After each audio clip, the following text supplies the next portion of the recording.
In these days when we are at home, there is such a lot of work to be done. I get up in the morning, I make tea. Then I have to, because the maids are not coming, so I have to mop the house, I have to wash the clothes, I have to wash the utensils, I have to cook food, and then I have to take my online classes. I have to teach. And I'm sure whatever I'm saying, you must have understood why I'm saying these words. The words that I'm using are I wash, clean, make, teach. All these words show action, and the action words are called verbs. And today's lesson of grammar is verbs. Alright, we'll be doing verbs today. What are verbs? Verbs are the words that indicate or show any type of movement or work being done. So that is why these words are called action words. Alright, and for example, sing, dance, write, hang, fell, all these words are action words, and so show some kind of action. Alright, now let us quickly go through the types of verbs. The types of verbs are intransitive and transitive. Now there are sentences where when we use verbs, they do not need objects to complete their meaning. For example, Tara danced. The sentence is complete. Even if I say Tara danced gracefully, gracefully is not an object, it is a complement. It is an adverbial showing how she danced, the manner of dancing. Alright, so it is an adverb that tells more about the verb. So Tara danced or Tara danced gracefully, we do not need an object here. And the other sentence, the match was won. The match is the subject, was won is the intransitive verb because it does not need an object to complete its sense. The sentence is meaningful without an object, and such sentences are intransitive verbs. Alright, the verbs that do not need object to give meaning to the sentence, those verbs are intransitive verbs. See, I have written they do not need object to complete its meaning. But there are sentences, alright, where the verbs need objects to complete the meaning of the sentence, to make the sentence meaningful, and those are transitive verbs. For example, the boys bought a gift. The boys bought, it is quite possible that you will ask what? The boys bought is an incomplete sentence. So then you have to name the object. So we'll ask what, and the answer to what is the object. Bought a gift.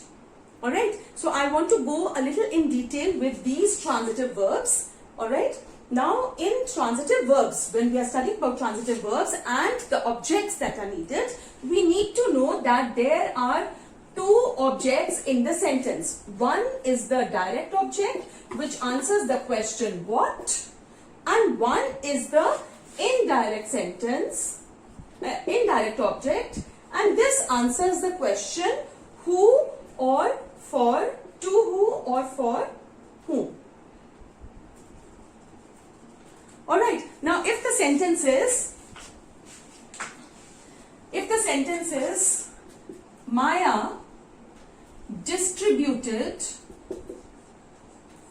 Now Maya is subject, alright.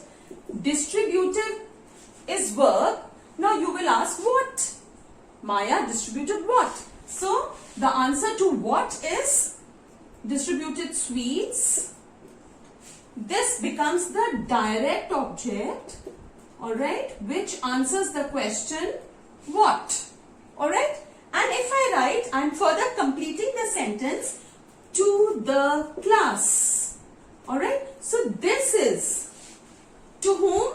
To the class. So it is answering the question of indirect object, and this becomes indirect object. So when we are talking about transitive verbs, there are sentences where there are only direct objects, but there are sentences when both of them are there. Direct object also, indirect object also. I'll write 2-3 more sentences to explain this properly. Alright, I'm rubbing this again. And now we'll do the second sentence. Suppose I write, Misha, alright, sailed his boat. Alright, so Misha is the subject, sailed is the verb.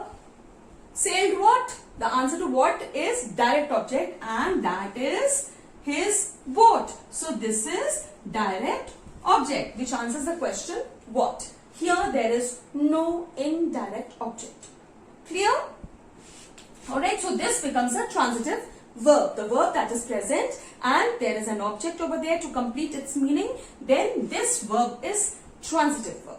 Alright, next sentence to explain it in a better way. The boy gave me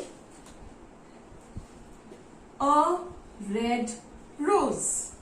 Now the boy is subject. Gave is, this is an action word. So this is verb. Gave me a red rose. Gave me. So me is the answer to for whom or who. Gave who? So that is this. So this is indirect object. And gave what? A red rose. So this answer to what is direct object. So there are sentences where the direct object comes after the indirect object. It is not necessary that the direct object has to be in the beginning only. It can be otherwise also. Alright. So this becomes a transitive verb. Alright. So the verbs where we need object, whether it is direct or indirect, those verbs are transitive verbs. Alright. And the direct object are those that answer the question what, and who and for whom is for the indirect object. Alright, so I'm rubbing this. Let's move on to the next topic of verbs. Alright, this I have explained about transitive and intransitive. Next is when we are talking about verbs, we should know there are main or the principal verbs. Alright, principal verbs, and there are others which are helping or auxiliary verbs. Alright, now these verbs, under these verbs fall these. See, I have written sing, dance. When we bake a cake, it is bake or baked, both. Even baking, all these are principal verbs. Alright, the ones I have written here. But the helping verbs are be and its forms. I'll tell you what the forms are. Can, do, have.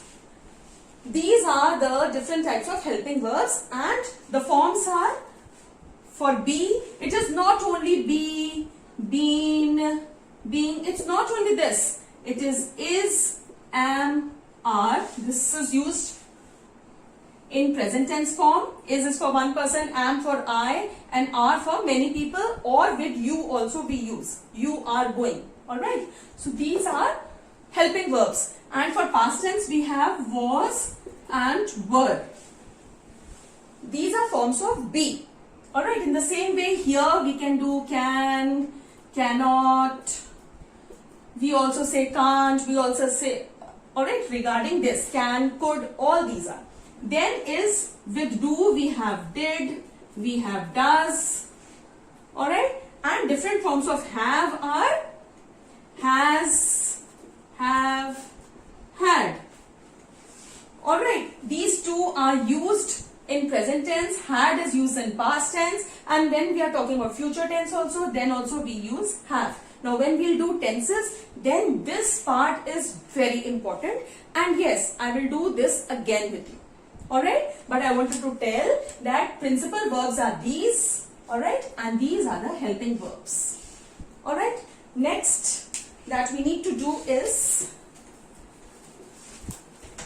formation of verbs. Alright, and then we'll go to 3 forms of verbs. So formation of verbs, we should know that when we are talking about formation of verbs, sometimes prefix and sometimes suffix are used to form verbs. Alright, suppose the word is simple. Alright, when we add suffix and we make it simplify. So this is simplify is verb. Alright, now here when we want to add, how to do with the prefix? When the word is prison and I put someone into the prison, that means I have imprisoned that person. So imprison is a verb. Alright, now courage, and when a person has a lot of courage or we put a lot of courage in that person, that means what are we doing? We are encouraging. Alright, so this is a prefix. Here IM is the prefix. Alright, so when we add prefix or when we add a suffix, now with memory, I make it memorize. Alright, apology, apologize. Alright, these are verbs. By adding suffixes, here I have added fy, here isc, here isc. Alright, when it is length, alright, and I lengthen it, I lengthen the topic. So this is again a suffix and I have made a verb out of it. Alright, so there are many words. Make a list, try to form verbs from those lists by adding prefix and suffix. Alright, once you give yourself a practice, you will get to know how things are to be done. Now next topic that I need to do is 3 forms of verbs. You know, this is used everywhere and you should be very clear with this. And yes, next chapter that you have to do after verbs, whatever we do is, that is tenses. Alright, and before we do tenses, we should know the 3 forms of verbs. I will do this again when I do tenses. Alright, but still the 3 forms. What are the 3 forms? See, first is the present tense form or the root word. Alright, this is the root word. So this is V1. V2 is the past tense form of the word. Alright, and V3 is the past participle. Alright. Now whenever we are doing 3 forms of verbs, we should know that verbs are of 2 types. Some are weak verbs and some are strong verbs. Weak verbs form their second and third part by only adding ed or d or t to make it past and past participle. Weak verbs add only these 3. Alright, strong verbs are strong, so they have change of many vowels in between. Alright, change of vowels. Now we will see, I'll do a few of them with you and we will see how it is. Alright, now when we do work, what is the past tense of work? This is the root word. This is the present tense form and it is the root word. Alright, so past tense of this is worked and even past participle is worked. Alright, in the same way, if I say next word, if I use is rise. Alright, note here.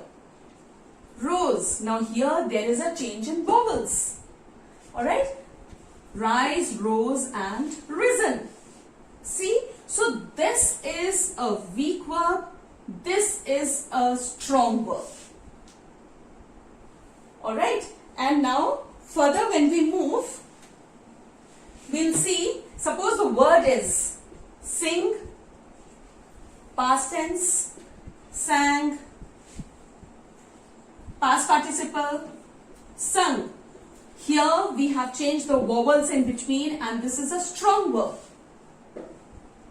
Alright? Bark, a dog barked. So I'll write barked and barked. Here only ed and ed was put. This is a weak verb. Alright? Now if I say the word as say. Alright? Here I add only d by making it said and it remains said here, and in weak verbs the last two are the same. Alright? Bend, bent and bent.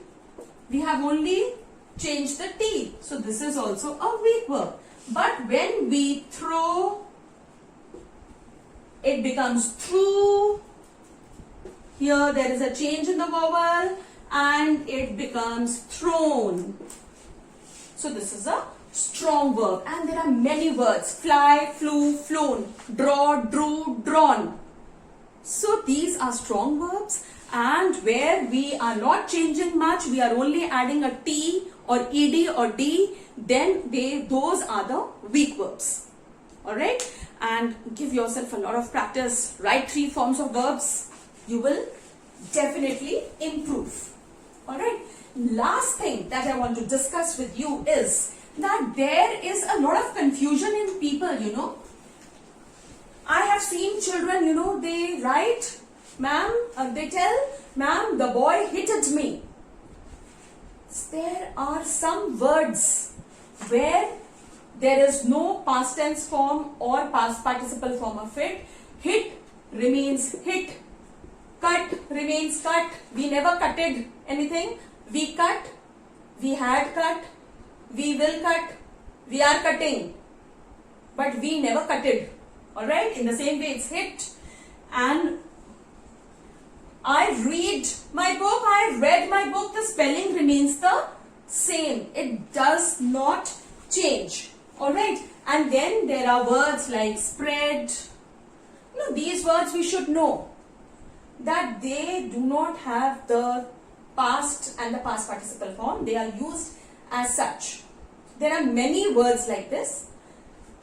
You should give a good reading to your books and see whether they are there or not. You know, there are many words.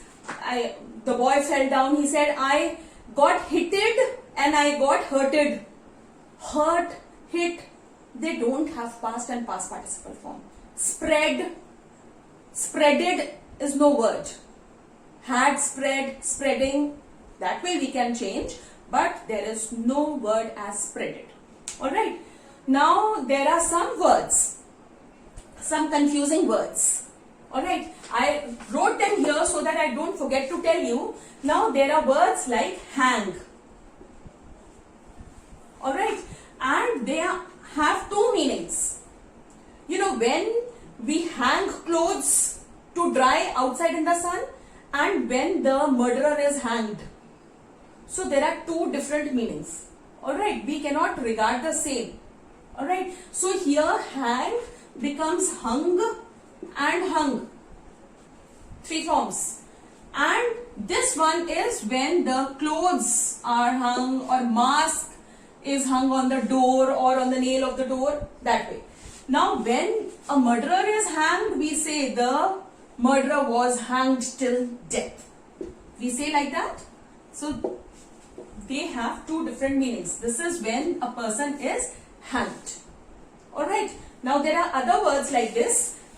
There are words like fell. Word is fall. Root word. Fall, fell, fallen. Alright. The mango falls. Mangoes fall. Mangoes fell. Are fallen. Had fallen. Alright. Now when we talk about the other word, that is fell, felt and felt. This is a different word totally. The woodcutter fell a tree. Felled. When he is cutting a tree, the woodcutter, then also we say felt. So this is what these two have got different meanings. They are not exactly the same. Alright. Then there are words like saw. See, I see, I saw past tense, I had seen. But there is another word as saw. You know, when you cut a wood, you cut wood, then we say we are using a saw. So we saw the wood. We say it like that also. Alright. So the three forms of saw are, of this are sawed, alright, and sawn. So this is to see and this is to cut wood. So there are some words where the meaning is different. One more it's coming to my mind. The word lie. There are two lies. One is when we lie on the bed, alright, and the other is when we speak a lie, when we say something false, which is not truthful. Alright, so the three forms of these are when you lie down, you lay, alright, this marker, you lay and you lain. This is, you know, when you lie down. And here, this is lied and this is lied. When you tell a lie. Alright, so these are some different words that I want you to know. There are other words also. You should see how, you know, you can form verbs. You should see how you are going to form three forms of verbs. Give yourself a lot of practice. Make a list of verbs. And then, you know, first write the three forms of them. Then see whether they have got three forms or not. Some words may be like hit, hurt, spread, cut, put. Alright, and give yourself a lot of practice with all this. You will definitely improve with verbs, and once you improve with verbs, verbs are action words. Alright, once you improve with verbs, you will definitely do very well with adverbs and with tenses. Tenses that denote time of action. Alright, so practice a lot, give a lot of practice, and do read a lot. You know, once you read a lot, then only you will be able to grab words. Alright, and do take good care of yourself, and you have still not subscribed my channel, please do so. Goodbye.